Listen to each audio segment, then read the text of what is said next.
Hey guys, welcome in. We're doing a FanFest update for 2026.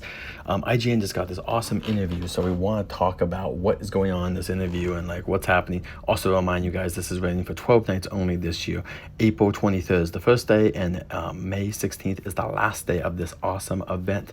And let's talk about the first thing that they want to talk about, which is that FanFest is returning for a second year, and now we get Scooby-Doo and the Monsters doing a crossover in the backlot, which is really awesome. They are talking about all the characters that are here, which is the forecast of the Scooby-Doo characters: Fred, Daphne, Velma, Shaggy, and Scooby, of course. And then for the monsters, we have Frankenstein, Dracula, Bride of Frankenstein, and the Wolfman, which is a new character for us, or at least one that hasn't been here in a long time at Universal Studios Hollywood. What they're talking about here is what makes this like a really special event is that you actually are going to be on the outdoor film sets in Lower Europe. So from the cobble stone streets of Lower Europe to the iconic Court of Miracles, the original filming locations for the historic Universal horror films, Frankenstein and the Wolfman. So yeah, we got these awesome brands coming together. Really cool that both of them are here, and that's really cool that we get to be in the backlot for this. Now, the story for this, here's the story. Someone has cursed the backlot and brought back the Universal monsters to life, and they are out and about through Lower Europe. So our job is to support Mystery Inc. as they solve this mystery, which will end with a reveal at the end where they pull off the mask like they do just in the awesome TV shows, movies, and whatnot for Mr. Scooby-Doo and his gang.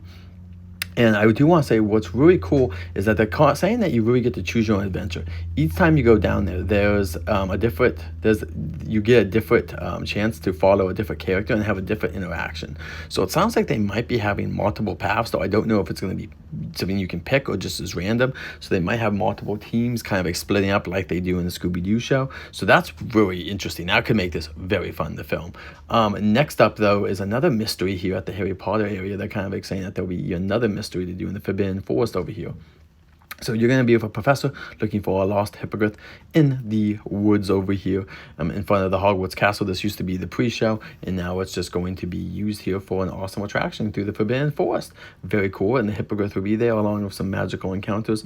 They are encouraging us to bring out our wands and cast spells. I'm not sure if it's going to have any official wand use or not, if it's just more for fun. But that's really cool that it's just going to be interesting to see how they bring the hippogriff to life and how they do the rest of the attraction. Very excited for this Harry Potter stuff as I'm reading through the Audible or going through the Audible stories right now as well that you can go read. They have a new edition of Harry Potter through Audible with a whole cast and stuff like that. Now for anime, this one is what I'm most excited about besides Scooby. I'm tied with this with Scooby, is that One Piece is coming back, which also the show is coming back on Netflix next month as well.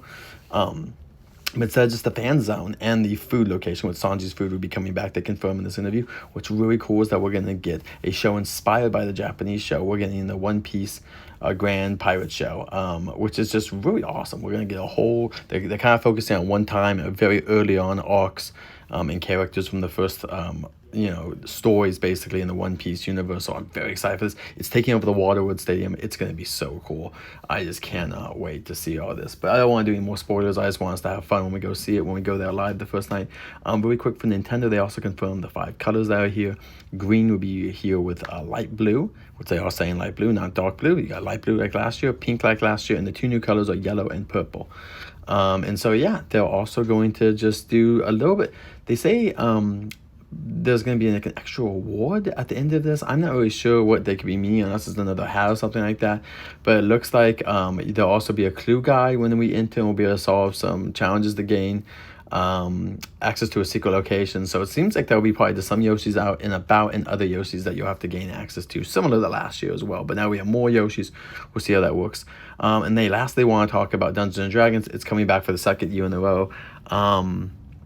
They're making sure, I guess, that basically they get to do it last year, get to do it this year. So I am not sure how much different it will be, but we'll see how that is. It's going to be very fun to see. And now, last thing before I end this really quick, this is what I want to do as we're ending this. The ending notes here is that the rumors I'm hearing is that the anime from last year will be returning this year. Now, it's obviously a rumor. Nothing's been confirmed. No one said anything, but that's the rumors I'm hearing, is that we'll get a new Jujutsu Kaisen film coming out. No word about meet and greets either. To me, I will be very excited for this film if that means we finally get to meet Gojo and some other characters from that universe. If it's just the show again, I'm sure that'll be fine, but I don't think it's going to win anyone over. So I'm really hoping we'll get some more anime characters because they were very popular. The One Piece characters literally got a big show because of how popular that stuff was. So anyway, guys, leave a comment below and let us know what you're most excited for.